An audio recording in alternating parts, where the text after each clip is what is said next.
The only possible attitude toward out-of-control desire is a declaration of all-out war. I hear so many Christians murmuring about their imperfections and their failures and their addictions and their shortcomings, and I see so little war. Murmur, murmur, murmur. Why am I this way? Make war! If you wonder how to make war, go to the manual. Don't just bellyache about your failures. Make war! He says, I'm continuing the quote, there is something about war that sharpens the senses. You hear a twig snap or rustling of the leaves and you are in attack mode.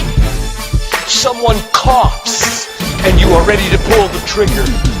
Even after days of little or no sleep, war keeps us vigilant. There is a mean, violent streak to the true Christian life. But now let's very carefully ask, violence against whom?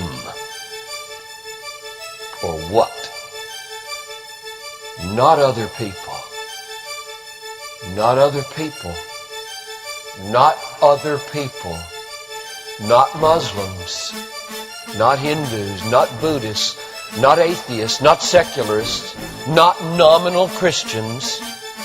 Not wives or husband or children or ornery bosses. But on every impulse in our soul to be violent to other people.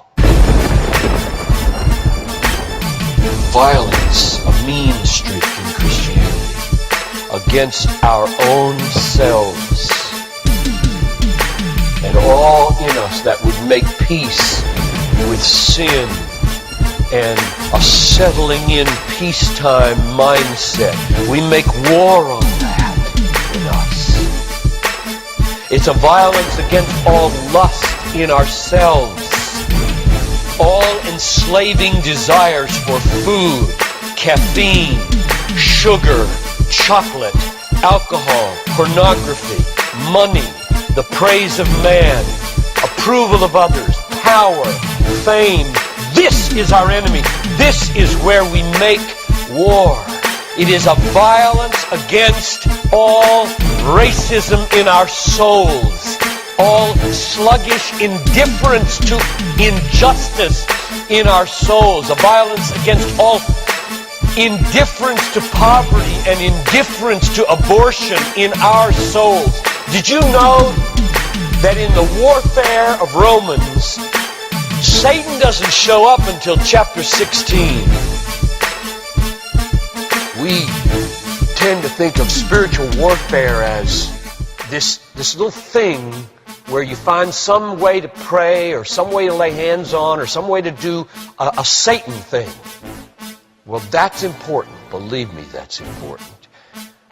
We war not against flesh and blood, but against principalities and powers and world rulers of this present darkness and spiritual hosts of wickedness in the heavenly places. That's important. But you know what? It's not nearly as important as this. Because the only foothold Satan has in your life is your flesh and your sin. Nobody goes to hell because of Satan. The only reason we go to hell is sin. Much more important than fighting Satan is fighting sin. This warfare in verse 13 is vastly more important than figuring Satan out. Get that. My biggest enemy is not Satan. My biggest enemy is John Piper. And he's the only reason I'll go to hell, not Satan. Satan, you don't have nearly that kind of power.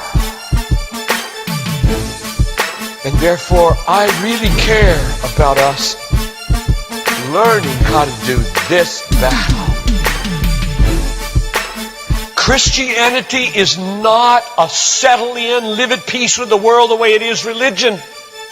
Like most Christians live their daily lives. Verse 13. If by the Spirit you kill.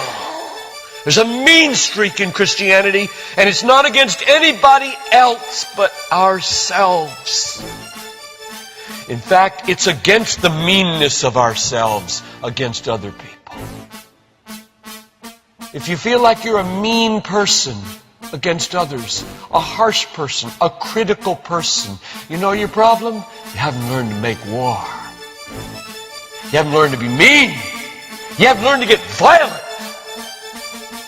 against your violence, against your meanness, against your critical spirit. And you complain of it, talk about it, but have you made war 24/7 against it?